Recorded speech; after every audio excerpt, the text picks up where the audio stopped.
kind of father. No kid should be around. I ran out the courthouse when I saw my ex-husband Shane waiting by my car with our kids. Emery, our 6-year-old, immediately went silent when he saw us together. Melanie, 8, grabbed my hand so tight it hurt. Shane handed them over with that fake smile he used for public spaces. Tell mommy how much fun we had this weekend. Emery stared at the ground, wouldn't speak. Shane pulled me aside while the kids sat on the courthouse steps. He opened an envelope showing me $50,000 in cash. This is yours if you tell the judge I'm a good father at next week's hearing. I stared at the money. There's more where that came from. Lots more. Just say the kids are thriving with me. Emery was watching us from the steps, completely frozen. That's all you have to do. A week later, we were in family court. Shane's lawyer was painting him as Father of the Year, showing NA meeting attendance records that I knew were forged. Shane slipped me a note under the table. Another $50,000 after this. Emery sat in the children's area, visible through the glass partition, holding new Pokemon cards. Melanie told the court advocate she was scared but wouldn't say why. When the judge asked about Shane's parenting, he mouthed, "Remember the money," from across the courtroom. I started my testimony about the visitation schedule, keeping it neutral. Then Melanie burst into the courtroom crying, "I don't want to go back to Daddy's. Please don't make me." The judge called a recess to speak with her privately. Shane cornered me in the hallway. "Control your daughter, or you'll regret it." Emery still wouldn't speak to anyone, just kept shuffling his Pokemon cards. When court reconvened, Melanie was too upset to continue. The judge seemed concerned but said she needed more evidence. She ordered a continuation for next month. 4 weeks later, we were back in the same courtroom. Shane slipped another envelope to me as we walked in. "Last chance. Take it or I'll destroy you in there." Emery saw the exchange and started shaking. The judge called me back to the witness stand. "Has Mr. Peterson maintained his sobriety during visits?" I looked at Emery, tears streaming down his face silently. "No. He's been using around the children." I pulled out both envelopes. "And he's been trying to bribe me. $50,000 to lie to you." Shane jumped up. "That's complete bullshit. She's setting me up." The judge ordered him to sit, demanded an immediate drug test. Shane's lawyer objected frantically. Melanie told the judge about Daddy's medicine friends who came to the apartment, but Emery remained completely mute. The judge looked frustrated without the younger child's testimony. Shane's lawyer argued I was coaching the children. The boy's silence proves he's being manipulated. He won't speak against his mother's lies. The case was falling apart. The judge started talking about maintaining split custody. That's when Emery stood up in the waiting area. He walked into the courtroom on his own, carrying a box. He dumped hundreds of Pokemon cards onto the floor. "1 pack for every day I stayed quiet." His voice was tiny but clear. "Daddy said bad things happen to kids who tell." The judge leaned forward. "Tell what, Emery?" "The drugs, the hitting, the scary people who come over." Emery's hands were shaking. "And the lady who stopped moving." The entire courtroom went silent. Sunday night. She was screaming in Daddy's room. Then she got quiet. Really quiet. Emery started crying. Daddy and his friend rolled her up in a rug, put her in the blue dumpster behind his building. Everyone sat frozen. He said if I told anyone I'd be next, or Mommy would disappear. Shane lunged across the courtroom. "You lying little shit, I'll kill you!" The bailiffs tackled him. He kept screaming. "He's lying! Check his head! He makes things up!" Dozens of police cars sped past us toward Shane's apartment complex. My phone rang. It was the detective. "We need you to bring Emery to the station. K9 units found something." I buckle Emery into his car seat and his fingers won't let go of that Pokemon card box. The drive to the police station takes 15 minutes through downtown traffic, and I keep checking the rearview mirror to see his face. He stares out the window at nothing, his mouth pressed into a thin line. I try to think of something to say, but every word feels wrong. My phone buzzes twice with texts I don't read. We pull into the precinct parking lot, and I have to carry the box because Emery's hands are shaking too much to hold it. Inside the building smells like coffee and cleaning products. A woman with short brown hair and kind eyes meets us in the lobby. She crouches down to Emery's level and introduces herself as Christina Pierce. She explains she talks to kids about hard things and that she has a special room just for children. Emery looks at me and I nod, even though every part of me wants to grab him and run. Christina asks me to wait in a different area because kids share more when parents aren't watching. I sign papers on a clipboard with my hand shaking so bad the pen keeps slipping. The consent forms have words like forensic interview and recorded testimony that make everything feel too real.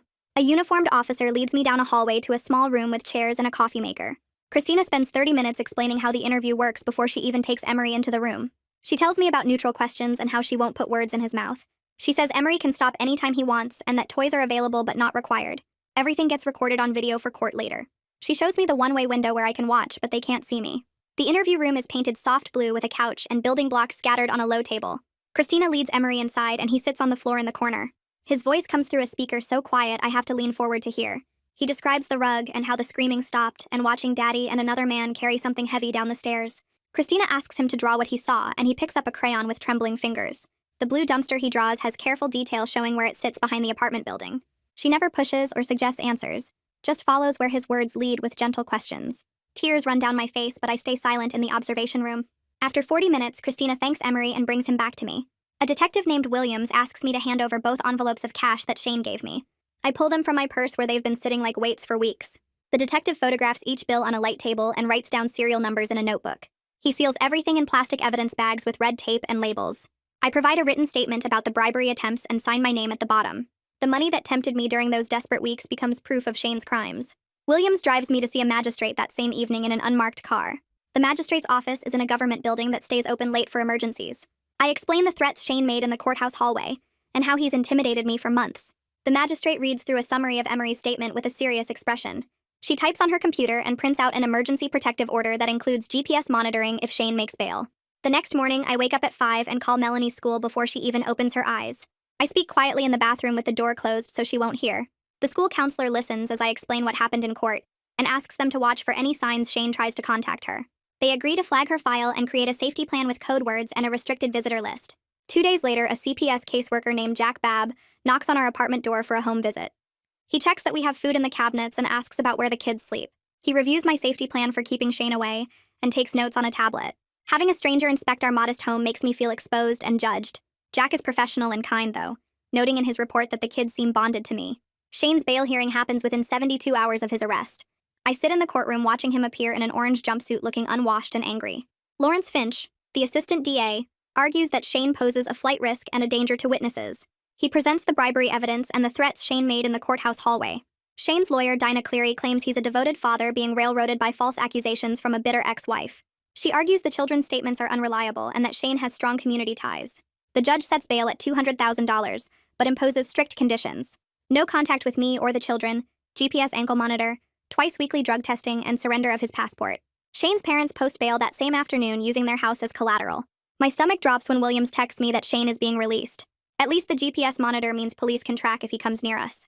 The next morning, I drive to the courthouse before the kids wake up and fill out an emergency motion to suspend Shane's visitation rights. My hands shake so bad I mess up the first form and have to start over with a fresh copy. The clerk at the help desk walks me through each section because I can't afford a lawyer to do this for me. She explains the hearing will take about a week to schedule, and I nod even though a week feels like forever when Shane is out there with just a GPS monitor between him and us. I sign my name at the bottom and hand over the filing fee from money I was saving for Melanie's birthday. Walking back to my car, I pray a week is soon enough. 2 days later, I take Melanie to the Child Advocacy Center where a woman named Harper Lee meets us in the waiting room. Harper has a soft voice and wears a cardigan with cats on it that makes Melanie smile a little.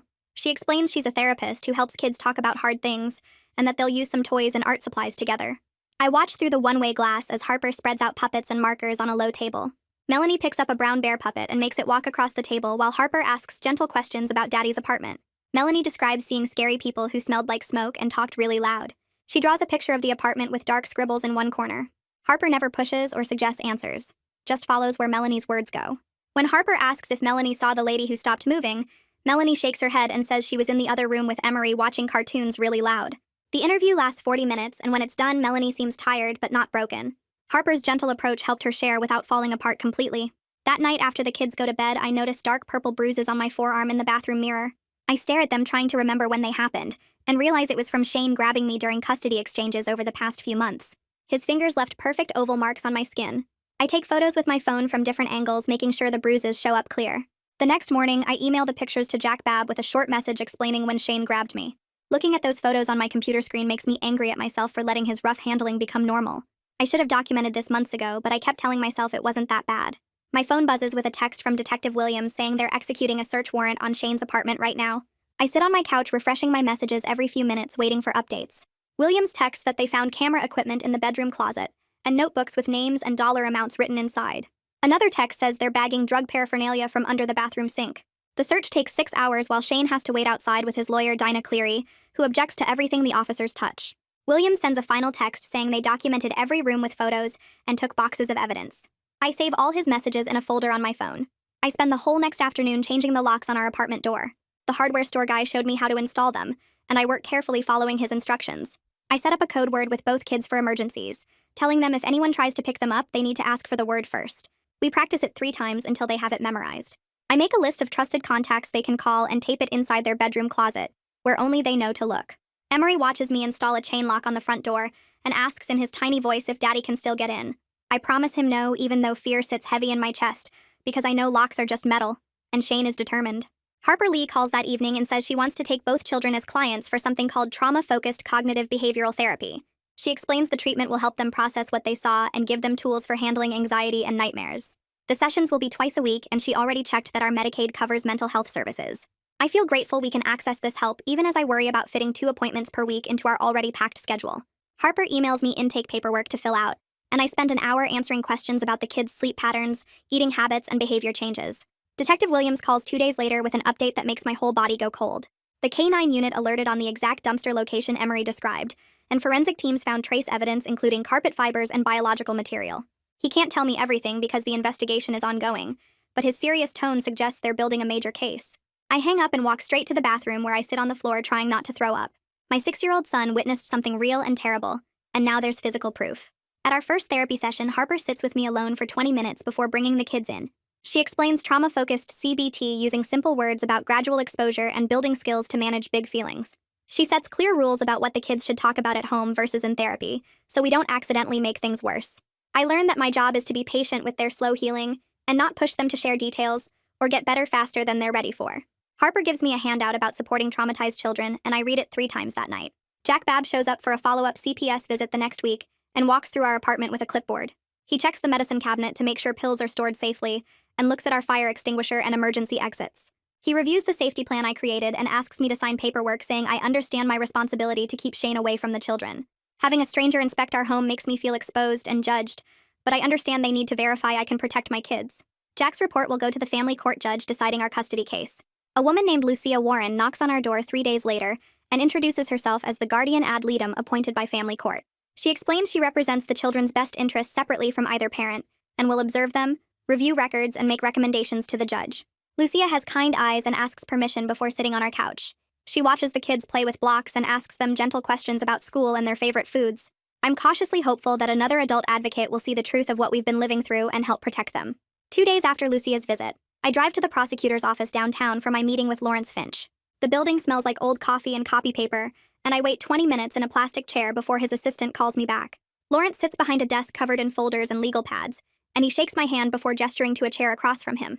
He opens a thick file with Shane's name on the tab and starts going through potential charges one by one. Evidence tampering because of the dumpster situation. Child endangerment for exposing Emery and Melanie to drugs and dangerous people. Witness intimidation from the bribery attempts with those cash envelopes. Lawrence's voice stays calm and professional as he explains each charge, but then he leans back in his chair and his tone shifts. He tells me honestly that Emery's testimony alone isn't enough to convict Shane of the serious charges. They need physical proof to back up what my 6-year-old son described. The forensic team is still processing evidence from Shane's apartment and car, but it takes weeks to get lab results back. Lawrence says cases like this often come down to what they can prove beyond reasonable doubt, not just what actually happened. I leave his office feeling heavy and tired, walking back to my car in the parking garage while running through everything he said. The legal system moves slowly and needs concrete evidence, and there are no guarantees even with everything we've been through. My phone rings while I'm driving home and I see it's my boss calling. I pull into a gas station parking lot to take the call because I can't handle this conversation while navigating traffic. She asks when I can return to work, her voice sympathetic but firm. I explain about all the court hearings coming up, the therapy appointments twice a week for both kids, the CPS visits, and meetings with lawyers. I request unpaid leave to handle everything piling up on my calendar. My boss sighs and says she understands but warns me that extended absence could put my position at risk. The company has policies about leave time and they can only hold my job for so long. After we hang up, I sit in my car doing math in my head. Rent is $900 a month. Groceries run about $300. The therapy copays are $20 per session, so $80 a week for both kids. Gas money for driving to appointments. My emergency fund has maybe $800 left in it. The bribery money Shane offered would have solved everything, paid bills for months, and given us breathing room. That thought makes my stomach turn, and I feel sick with myself for even considering it now. I start the car and drive home, trying to push away the anxiety about money on top of everything else we're dealing with. Harper schedules our next therapy session for Thursday afternoon, and I bring both kids to her office. The waiting room has toys and books, and Emery immediately goes to the Pokemon cards while Melanie picks up crayons. Harper brings Melanie back first for her individual session, leaving me with Emery in the waiting area. 40 minutes later, Harper opens the door and Melanie walks out carrying a piece of paper. I can see it's a drawing before Melanie even shows me. Blue rectangle with black lines. The dumpster. My chest gets tight and I feel my breathing speed up, but Harper catches my eye and shakes her head slightly. She asks if we can talk for a minute while the kids play, and she leads me to a corner of the waiting room. Harper explains in a quiet voice that Melanie drew the picture without being asked, just picked up a blue crayon and started drawing it. She says this is actually good because it means Melanie is processing the trauma through art. Then Harper teaches me how to respond when the kids share scary things. She demonstrates using a calm, neutral voice to say things like, "That must have been scary for you," instead of crying or showing anger. The goal is to acknowledge their feelings without adding my own panic to their load. We practice a few responses together, Harper playing Melanie and me practicing my reactions. It feels awkward and scripted, but I understand why it matters. The kids need to feel safe sharing without worrying about upsetting me. Jack Babb calls me the next morning with an update about Shane's CPS interview. Shane's lawyer Dinah arranged for him to be interviewed at her office with her present the whole time. Jack explains that Shane spent 2 hours blaming me for everything, claiming I coached the children to make false allegations so I could win custody. Shane denied all drug use and said Emery's story about the woman in the dumpster is pure fantasy, something a traumatized kid made up. He told Jack that I'm manipulating the children against him and using the court system as a weapon. Jack's voice stays neutral and professional as he recounts Shane's statements, and he assures me that he's documenting everything Shane said. The predictable denial makes me angry, sitting at my kitchen table with my phone pressed to my ear while the kids watch cartoons in the living room. Of course, Shane is lying and playing victim. That's what he's always done. But Jack's careful documentation gives me some confidence that the system will see through Shane's lies. CPS has seen this pattern before with manipulative parents. Detective Williams calls 3 days later with news about the forensic analysis of Shane's apartment. The team found those NA meeting attendance sheets that Shane's lawyer showed in court, and they discovered forged signatures on multiple forms. The supposed sponsor whose name appears on the documents admitted under questioning that Shane pressured him to sign backdated forms. Shane was lying to the family court about maintaining sobriety, faking his recovery program attendance while still using drugs around our children. Detective Williams explains that this evidence proves Shane was actively deceiving the court, which strengthens the witness intimidation charges. It's a small piece of the bigger puzzle, but it matters. Every lie they can document helps build the case that Shane is dangerous and dishonest. I thank the detective and hang up, feeling a tiny bit of vindication that at least this one deception has been exposed. Lucia Warren comes back to our apartment the following week to observe the kids during dinner and bedtime routine. She arrives at 5:30 and sits quietly in the corner of our small kitchen, while I cook pasta and heat up sauce. Emery stays completely silent through dinner, eating his noodles without making eye contact with anyone. Melanie chatters nervously about school and her teacher and a book she's reading, filling the silence that Emery leaves. I notice Lucia taking notes in a small notebook, her pen moving steadily as she watches how we interact. After dinner, I start the bedtime routine, helping the kids brush teeth and pick out pajamas. A door closes somewhere in the building and Emery jumps so hard he drops his toothbrush. Lucia sees it and writes something down. She asks gentle questions about their daily routine, what they like to do after school, how they're sleeping at night. Her careful attention makes me feel like someone official is finally witnessing what we live with every day. The constant vigilance, Emery's frozen silence, Melanie's nervous energy trying to compensate.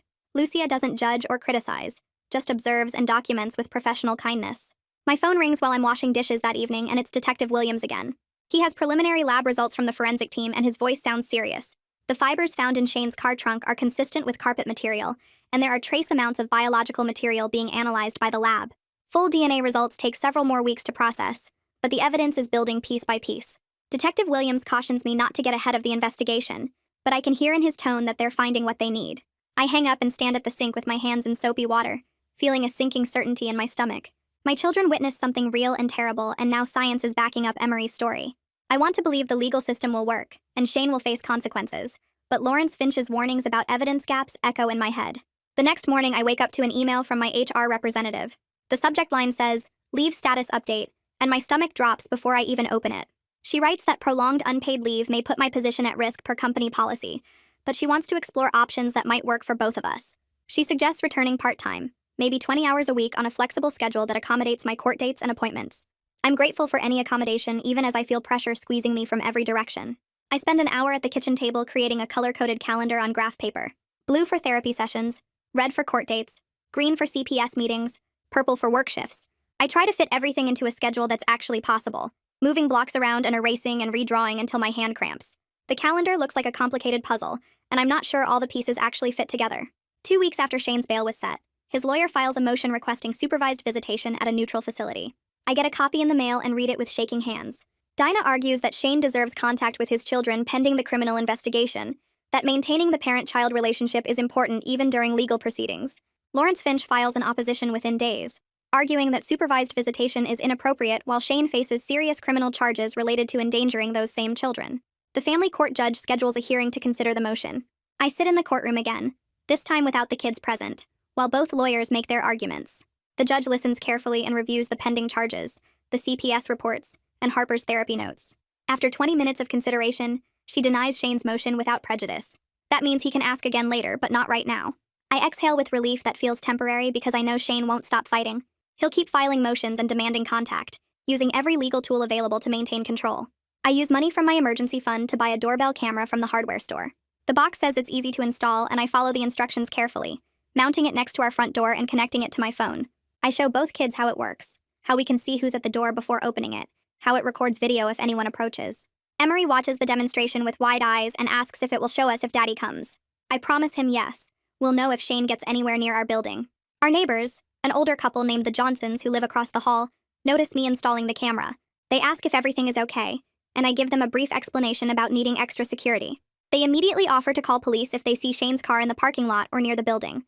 I give them my phone number and Shane's license plate number, and they promise to watch out for us. Building this network of protection helps me feel less alone, even though I'm still constantly checking the doorbell camera feed and startling at unexpected sounds. The vigilance never stops, but at least now I have backup and documentation if Shane violates the protective order. 3 days later, I sit in Harper's therapy office watching Emery arrange colored blocks on the carpet, while she asks him questions in that gentle voice she uses. He picks up a blue block and turns it over in his hands, then whispers something I can't quite hear from my chair by the door. Harper leans closer and Emery says it again, louder this time. He counted 1 Pokemon pack for every day he stayed quiet, just like Daddy told him to. Harper nods and pulls out a sheet of star stickers from her desk drawer. She explains a new system where Emery gets a sticker every time he uses his voice to tell anyone anything, not just scary things. He can earn stickers for saying what he wants for lunch, or asking for help with homework, or telling me good morning. Emery's eyes light up at the sticker sheet and he picks a gold star, pressing it carefully onto a chart Harper made with his name at the top. It's the first time I've seen him want to earn something good, instead of just trying to avoid something bad. The change in his face makes my chest tight, but I keep my expression calm like Harper taught me. Later that week, Jack Babb calls and asks me to come to a CPS case conference at their downtown office. When I arrive, Lucia Warren is already there with her folders spread across the table, and Harper shows up 5 minutes after me carrying her therapy notes. We sit in a small conference room with harsh lights, and Jack goes through his checklist of safety items, marking things off as we discuss our living situation and the protective order. Lucia shares her observations about the kids and asks Harper specific questions about their progress in therapy. Harper explains Emery's selective mutism is improving slowly, and Melanie's panic attacks are less frequent now that she has coping tools. Everyone talks in this professional language that somehow makes our situation feel less overwhelming, like it's a problem that can be managed with the right steps and documentation. Jack reviews upcoming court dates and makes sure we all have the same information about Shane's bail conditions and GPS monitoring. The meeting lasts 90 minutes, and by the end, I have a typed summary of the safety plan and everyone's contact information. Walking back to my car, I feel something I haven't felt in weeks, like maybe the system is actually working even if it's moving really slowly. I'm still processing everything from the conference when my phone rings 2 days later. Detective Williams says he needs to update me on the investigation, and I sit down hard on the couch before he even starts talking. The dumpster search recovered a purse and a cell phone belonging to a woman who was reported missing 3 weeks ago. Her family has been looking for her, posting flyers and organizing search parties, and now the forensics team is working to figure out exactly what happened to her. My hands go completely numb holding the phone, and I have to switch it to speaker because I'm afraid I'll drop it. Detective Williams keeps talking about evidence processing and timeline analysis, but all I can think about is that my kids saw something real and terrible, something connected to an actual missing person with a family searching for her. The detective says he'll keep me updated as they learn more and reminds me not to discuss details with anyone outside the legal team. After I hang up, I sit on the couch staring at nothing for 20 minutes, feeling like the ground just dropped out from under me. Within an hour, Lawrence calls, and I can tell from his tone he already knows about the purse and phone. He warns me that media outlets are starting to ask questions about the case because of the missing woman connection. He tells me not to talk to any reporters and to be ready for attention I didn't ask for. I immediately think about the kids and how to keep them from seeing news coverage or hearing other people talk about their dad. Lawrence suggests I alert the school and maybe limit their screen time for a while. I write down his advice in my notebook, the one I've been using to track everything, and add, talk to the school counselor, to my growing list of tasks. The next day, Lawrence emails me about a preliminary hearing scheduled 2 weeks out. We meet at his office and he walks me through the witness list, which includes Christina Pierce, who will present Emery's forensic interview video. Lawrence explains the judge will review all the evidence and decide if there's enough to bind Shane over for trial on the serious charges. He's honest about what could go wrong, how defense lawyers challenge everything, how judges sometimes want more proof than what we have. I leave his office feeling both hopeful that we're moving forward and scared about what happens if the evidence isn't enough. 3 days later, a thick envelope arrives in my mailbox from the county courthouse. Inside is a motion filed by Dinah Cleary asking the judge to suppress Emery's statements. I read through the legal language and feel my face get hot with anger. They're arguing that Emery's words were forced out of him, that he's too young and traumatized to give reliable testimony, that the forensic interview wasn't done right. They want to throw out everything my son finally found the courage to say. I call Lawrence immediately and he tells me to take a breath. He explains that Christina Pierce's forensic interview followed exact protocols designed for exactly this kind of challenge. The video shows she never led Emery or put words in his mouth. Lawrence sounds confident the motion will be denied, but he warns me the hearing will be hard to sit through. That same week, Lucia Warren visits Melanie's school and meets with her teacher in the classroom after school lets out. The teacher pulls out a folder with behavior notes she's been keeping since the court incident. Lucia calls me later to summarize what she learned. Melanie startles at loud noises, has trouble focusing on assignments, looks tired most days like she's not sleeping well. The teacher created a quiet corner in the classroom where Melanie can take breaks when things feel too big. She's been really patient and hasn't pushed Melanie to explain what's going on at home. Lucia says the teacher's documentation will go in her report to show how all of this has affected both kids' daily lives. The following week, Harper works with Melanie on a safety script for court buildings. They practice identifying exits, doing breathing exercises when anxiety spikes, and bringing a comfort object that fits in a pocket. Melanie picks a small stuffed rabbit from Harper's toy basket, one that's soft and gray with floppy ears. Harper has her practice walking through an imaginary courthouse, finding the bathroom, locating the exit signs, holding the rabbit when her heart starts racing. Watching my 8-year-old practice coping skills for legal proceedings makes me feel proud and sad at the same time. She shouldn't need these skills, but I'm grateful she's learning them. That night, after the kids go to bed, I open my laptop and create a new spreadsheet. I list every expense related to this situation going back to the first court date. Therapy copays, gas for all the trips downtown, time off work that didn't get paid, the doorbell camera, new locks, the consultation fee for the first lawyer I talked to before the court-appointed one. I add dates and amounts in careful columns, color coding by category. Lawrence mentioned that restitution might be possible later if Shane gets convicted of the criminal charges. The detailed record-keeping gives me something concrete to control when everything else feels like chaos I can't manage. 2 days later, someone knocks on my door in the middle of the afternoon. I check the doorbell camera and see a man in khakis and a button-down shirt holding a clipboard. He knocks again and calls out that he's an investigator working for Shane's defense team, that he just wants to ask a few questions about Shane's relationship with the kids. I remember Lawrence's advice about not engaging with the defense. I call through the door that he needs to contact the prosecutor's office. Then I step back and watch through the camera as he writes something on his clipboard and walks away. My heart pounds hard for the next 20 minutes and I check every window lock twice. But I'm proud I held that line without opening the door or getting pulled into a conversation that could only hurt our case. 3 days later, I walk into the courthouse for the preliminary hearing and spot Lawrence standing near the metal detectors reviewing his notes. He gives me a quick nod and I follow him upstairs to the smaller courtroom where Shane already sits at the defense table next to Dinah. Shane's wearing a dress shirt that looks wrinkled and his jaw is tight as he watches me sit down behind Lawrence. The judge enters and calls the hearing to order, and Lawrence stands to address the admissibility of Emery's forensic interview. Dinah immediately objects, arguing that my 6-year-old was too traumatized to give reliable testimony and that the interview process was flawed. Lawrence counters by calling Christina to the stand. She walks to the witness box in a professional blazer and explains her credentials, her specialized training in forensic interviewing of child trauma victims, and the exact protocol she followed with Emery. She describes how the interview room was designed to be comfortable, how she used open-ended questions without leading him, how everything was recorded on video for exactly this purpose. Dinah cross-examines her aggressively, trying to suggest that Christina guided Emery's responses, but Christina stays calm and references specific timestamps on the video, showing she never put words in his mouth. The judge listens carefully, taking notes, and when Christina finishes testifying, he rules that the forensic interview meets the hearsay exception for child abuse cases, and will be admitted as evidence. Shane shifts in his seat looking angry, and Dinah objects again for the record, but the judge's decision stands. Lawrence calls a detective to the stand who walks through the physical evidence recovered from Shane's apartment and car. The detective explains that fiber samples from Shane's car trunk match the carpet material found in the dumpster, and that personal items recovered include a purse and cell phone belonging to the missing woman whose family reported her gone 3 weeks ago. He shows photographs of the evidence laid out on a table, each item tagged and documented. The detective describes how K-9 units alerted on the specific dumpster location that Emery identified, and how forensic teams processed the scene according to standard protocols. Dinah tries to poke holes in the chain of custody and questions whether the fibers really match, but the detective has clear documentation for every step. When the evidence presentation finishes, the judge reviews his notes for several minutes while everyone sits in tense silence. Then he announces he finds probable cause to bind Shane over on charges of tampering with physical evidence and child endangerment. My chest loosens slightly hearing those words, even though I know it's not murder charges yet. The judge schedules the case for arraignment in 2 weeks and asks if there are any bail modifications to consider. Lawrence stands and argues that Shane poses a significant witness intimidation risk based on the bribery attempts and threats documented in the family court proceedings. He requests tighter bail conditions, including a curfew and more frequent check-ins. Dinah objects, claiming Shane has complied with all existing conditions, but Lawrence points out that compliance is the minimum expectation. The judge agrees and modifies Shane's bail to include a 9 p.m. to 6 a.m. curfew, twice weekly in-person check-ins at the probation office, and an alert system on his GPS monitor that will notify authorities immediately if he goes near our neighborhood or the kids' school. Each new restriction makes me breathe a little easier, even though Shane is still out there. I watch him leave the courtroom with Dinah, his face red and his hands clenched into fists. 2 days later, I received notice that CPS filed a motion to suspend Shane's custody rights entirely pending resolution of the criminal case.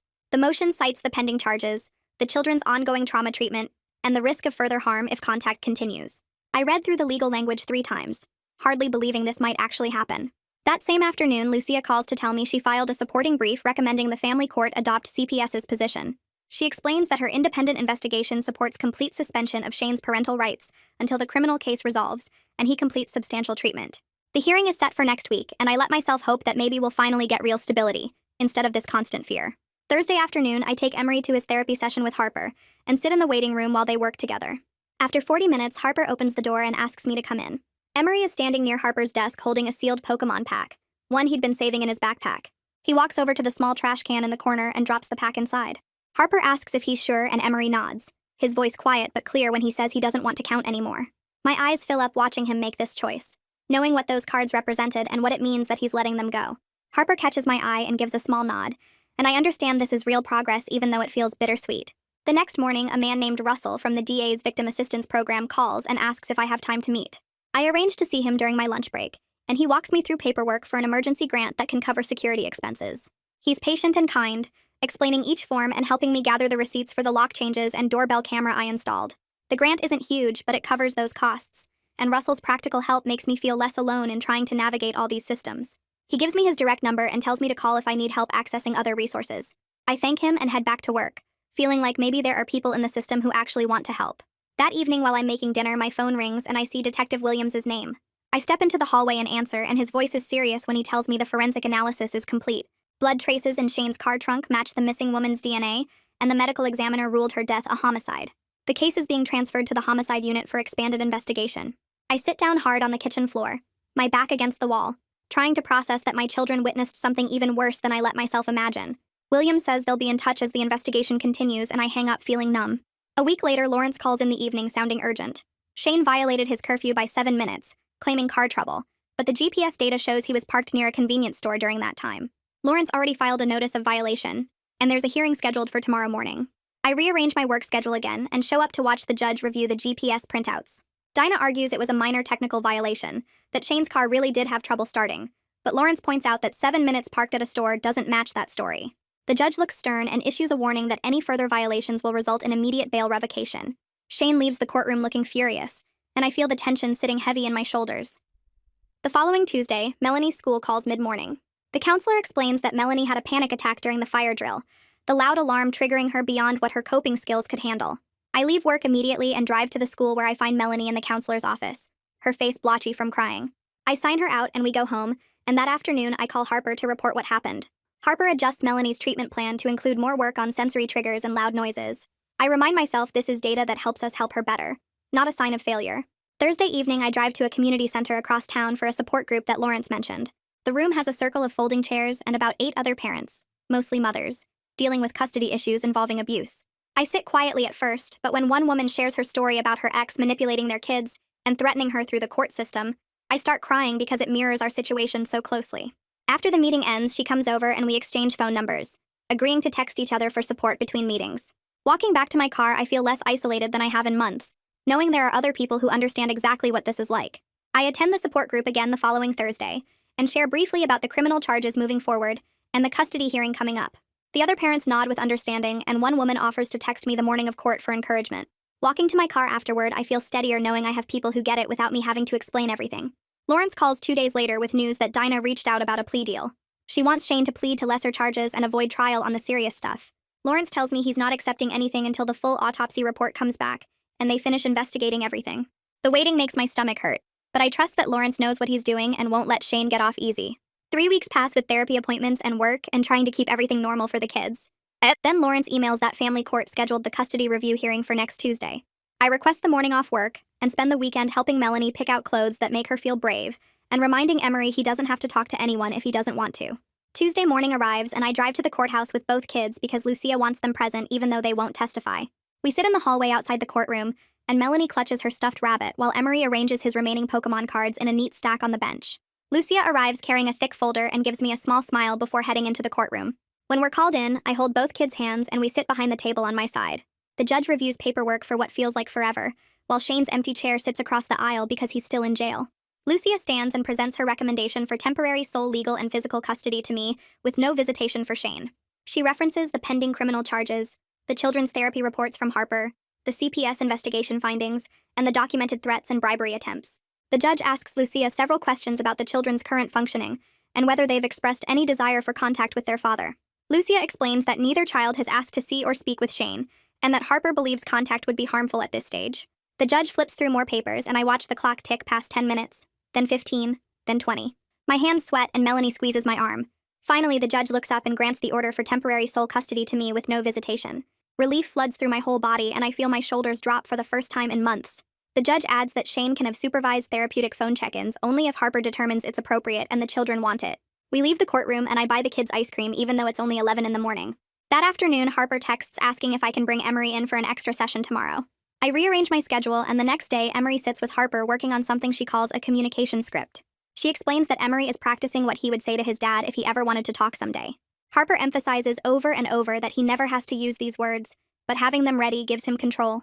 I watch through the observation window as Emery reads in his tiny voice about feeling scared and wanting to feel safe. My eyes fill up, and I'm proud and heartbroken at the same time. Thursday evening, I'm making dinner when my phone starts ringing with numbers I don't recognize. I ignore the first 3 calls, but then check the news on my laptop and see a local station aired a story about the missing woman case that mentions Shane's arrest. My stomach drops, and I immediately close all the blinds in the apartment. The kids notice and ask why we're closing everything, and I explain that some people are nosy, but they can't hurt us. I text Lawrence about the unwanted calls, and he responds within minutes telling me to keep a log and don't engage with any media. The calls continue for 2 more days before finally stopping. Lawrence emails the following Monday with an update that makes everything feel more real. The medical examiner's full autopsy report came back showing the woman died from a drug overdose. The evidence suggests Shane and another person hid her body after she died instead of calling for help. The charges get adjusted to tampering with physical evidence, abuse of a corpse, and they're reviewing a delivery charge related to the drugs. It's not the murder charge some people expected, but Lawrence explains this reflects what the evidence can actually prove in court. 2 days later, Lawrence sends another email with a document attached. He filed formal charges of child endangerment and witness intimidation, based on what Emery and Melanie saw, and Shane's bribery attempts with the cash envelopes. Seeing these charges in writing validates that what Shane did to our family matters to the legal system. I print the document and put it in my growing file of court papers. Wednesday evening, I'm helping Melanie with homework when my phone buzzes with an alert from the monitoring system. Shane's GPS pinged near our apartment complex. My hands start shaking, and I immediately call Lawrence, who answers on the second ring. He tells me he's filing for a bail revocation hearing right now, and I should stay inside with doors locked. I check the doorbell camera every few minutes for the next hour. Lawrence calls back saying Dinah claims it was a GPS glitch, and Shane was across town. The hearing gets scheduled for 3 days out, and I barely sleep those nights, checking the camera constantly and jumping at every sound. Saturday morning arrives, and I drive to the courthouse alone because I don't want the kids there for this. The prosecution presents GPS data showing Shane was within 2 blocks of our home for 40 minutes with no reason to be in that area. Dinah argues about technical errors and claims Shane's car broke down, but the data doesn't match that story. The judge reviews the printouts, and I watch his face get stern. He revokes bail and orders Shane remanded to custody pending trial. 2 officers walk Shane out in handcuffs, and he glares at me as he passes. I finally exhale all the way down to my toes. That afternoon, I drive to look at apartments in a different neighborhood. The property manager shows me a smaller 2-bedroom with better security, and it's closer to the kids' school. The rent is slightly less, which helps with my reduced work hours. I sign the lease that evening and spend the next week packing boxes after the kids fall asleep. I label each box carefully and sort through our stuff, deciding what we actually need. Moving again makes me sad, but having a fresh start where Shane doesn't know the address feels like breathing easier. The family court hearing happens 2 weeks after Shane gets locked up. I sit in the same courtroom where everything fell apart months ago, but this time the judge reviews all the evidence methodically. The criminal charges are documented in the file. The therapy reports from Harper sit on the bench. Lucia Warren presents her recommendation for sole custody with a 6-month review. The judge reads through everything twice, making notes, and then looks up at me. She grants temporary sole legal and physical custody effective immediately. Any future contact with Shane depends on treatment completion, criminal case resolution, and therapeutic recommendations. It's not permanent protection, but it's real ground under my feet. I walk out with the signed order in my hands and put it in a plastic sleeve to keep it safe. My phone buzzes 3 days later while I'm making dinner. Harper's text makes me stop stirring the pasta. Melanie slept through the entire night without nightmares for the first time since the courtroom incident. I stare at the message and feel something loosen in my chest. At our next therapy session, Melanie sits on Harper's couch and reports proudly that she used her breathing exercises when she woke up scared and put herself back to sleep. I hug her tight and tell her how brave she is. Harper smiles and adds a gold star to Melanie's progress chart. The fragile hope feels almost too delicate to acknowledge, but I let myself feel it anyway. Emery surprises me the following week during his session. He asks Harper if he can donate some of his Pokemon cards to the therapy office toy collection for other kids who might need them. Harper brings out the cards and they spread them on the floor together. Emery carefully chooses which ones to keep and which ones to give away. Harper creates a small ritual where Emery places each donated card in a special box and says what he hopes it brings another kid. Watching him reclaim choice and agency around something that was used to control him makes my throat tight. He's taking back what Shane tried to steal. Lawrence emails me on a Monday morning with an update about the plea negotiations. Shane's lawyer is pushing hard for a deal on the tampering and endangerment charges because they want to avoid trial on the witness intimidation counts. Lawrence thinks they'll likely reach an agreement on some charges while taking others to trial. He's honest that justice won't be perfect or complete. I write back that I understand and I'm learning to accept whatever outcome protects my kids. The legal system moves slow and messy, but at least it's moving. I meet with my HR representative on Thursday afternoon in her small office. We review my attendance records and the documentation from all the court dates and appointments. She's sympathetic and we work out a reduced hours arrangement that lets me keep my job and health insurance while having flexibility for ongoing therapy sessions and hearings. It's not ideal financially, but it's sustainable. My boss even mentions a possible promotion to a remote position next year that would give me more control over my schedule. I thank them both and feel grateful to have employers who understand. Moving day arrives on a Saturday morning and the kids are actually excited. We drive to the new apartment with boxes packed in my car. Melanie and Emery help pick out new curtains for their shared bedroom at the discount store.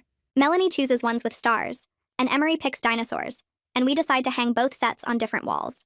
I install a second deadbolt on the front door myself, using a drill I borrowed from our old neighbor. I set up a cheap sound machine in their room to help with sleep. The apartment is smaller than our last place, but it's ours, and nobody scary knows where we live. I label each box as we unpack, and the kids arrange their toys on new shelves. The first night in our new place feels strange and quiet. Emery arranges his remaining Pokemon cards on his dresser in careful rows. He leaves one pack unopened and tells me it's a reminder of his choice to speak up. He sleeps with his door cracked open and the hallway light on. I check on both kids twice before bed, standing in their doorway watching their peaceful faces. Melanie's breathing is steady and even. Emery's hand curls around his blanket edge. I feel cautiously hopeful for the first time in months. I make myself tea and sit in our new living room on the secondhand couch. The fridge calendar already has court dates written in different colored markers. I set phone reminders so nothing gets missed. We're not done with the legal process because there's still a trial ahead, more therapy sessions, and the 6-month custody review. But tonight we're safe. The kids are healing slowly. We have a plan that extends into next month and the month after that. I sip my tea and let myself feel okay without waiting for something bad to happen.